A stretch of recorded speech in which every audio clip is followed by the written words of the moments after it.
Okay, ఇక్కడ model 1లో inverse function కనుక్కోవడానికి ఇన్వర్స్ ఫంక్షన్ దేంతో చూస్తారు మనకి inverse function which is equal to F inverse of x. F inverse of x కనుక్కోని చెప్పిన ఒకటే, ఇన్వర్స్ ఫంక్షన్ కనుక్కోని చెప్పిన ఒకటే. ఓకే, ఇన్వర్స్ ఫంక్షన్ కనుక్కోవడానికి మనకి ప్రాసెస్ ఏంటి? మనం ముందుగా ఏం రాయాలి? మనం ముందుగా ఏం రాయాలి? ఇక్కడ గివెన్ ఫంక్షన్ రాసుకుందామా? గివెన్ ఫంక్షన్ రాసుకుందాము. ఓకేనా, given function f of x రాసుకుందాం. ఇచ్చినటువంటి ఎఫ్ ఆఫ్ ఎక్స్ ఫంక్షన్ రాసుకుందాం. మళ్ళీ ఎఫ్ ఆఫ్ ఎక్స్ ఫంక్షన్ మనం ఏమనుకోవాలి? Let F of x function మనం ఏమనుకోవాలి? వై అనుకోవాలి. ఓకేనా, ఈ ఎఫ్ని ఈజ్ ఈక్వల్ అవతల పంపిస్తే ఎంత అవుతుంది? ఎఫ్ ఇన్వర్స్ అవుతుంది. అంటే ఇక్కడ X is equal to F inverse of Y అవుతుంది. ఓకేనా, నెక్స్ట్ ఫైనల్గా ఏం కనుక్కోవాలి? ఫైండ్ ఎక్స్ వాల్యూ కనుక్కోవాలి. ఎక్స్ని కట్ చేసి కనుక్కోవాలి రైట్ సైడ్. ఓకేనా, గివెన్ ఫంక్షన్ రాసుకోవాలి. Let F of X is equal to Y రాసుకోవాలి. ఎఫ్ ఇన్వర్స్ ఎఫ్ అనేది అవతల పోతే ఎంత అవుతుంది? ఎఫ్ ఇన్వర్స్ వై అవుతుంది. ఇక్కడ ఎక్స్ ఉంటుంది ఇక్కడ. ఓకేనా, X is F inverse Y. ఫైనల్గా ఏం కనుక్కోవాలి? ఇక్కడ ఎక్స్ ఉంది కాబట్టి ఫైండ్ ఎక్స్ వాల్యూ కనుక్కోవాలి. ఓకేనా, క్వశ్చన్ చూడండి.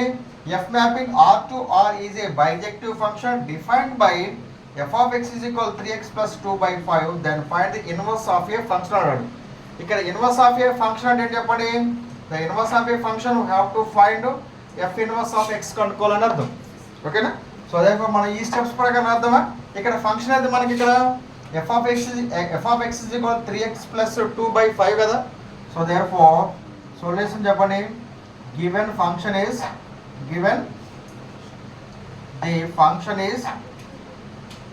F of X is equal ఎంత? 3x + 2/5.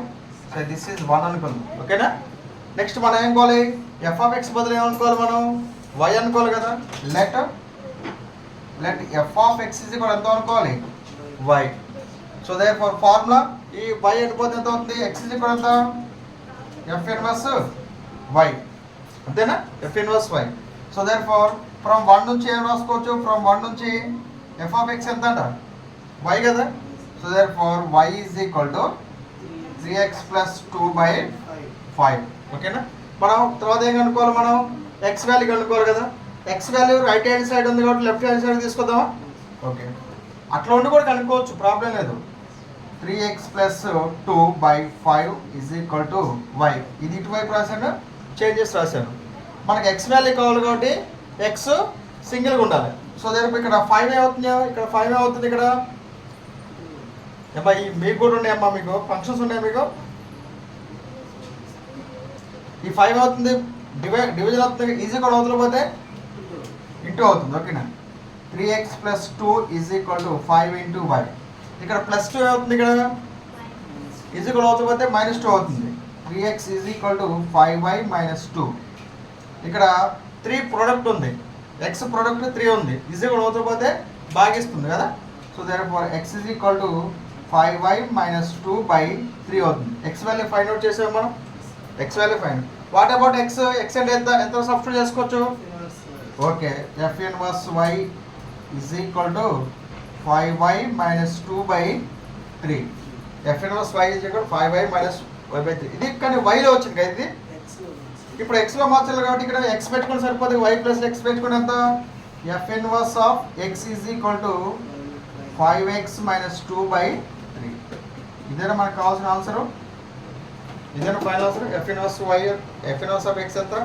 5x - 2/3. It's very simple ఇది. ఓకేనా, ఈ స్టెప్స్ చూసుకుందాం. గివెన్ ఫంక్షన్ రాసుకోవాలి, f of x function y అనుకోవాలి, ఈ అటు పంపిస్తే ఎంత అవుతుంది? X is equal f inverse y అవుతుంది. ఫైనల్గా మన ఎక్స్ వాల్యూని, అంటే ఎక్స్ వాల్యూ కనుక్కోవాలంటే రైట్ హ్యాండ్ సైడ్ మన ఎక్స్ వాల్యూ ఉంచితే దాంట్లో మనం ఈ వాల్యూ సబ్స్టిట్యూట్ చేసుకుంటే దానికి ఇన్వర్స్ ఫంక్షన్ వచ్చేస్తుంది, వైలో వస్తుంది. వై నుంచి మనం దేంట్లో కన్వర్ట్ చేసుకుంటాం? మనం ఎక్స్లో కన్వర్ట్ చేసుకుంటాం. ఓకేనా, ఓకే రాసుకోండి.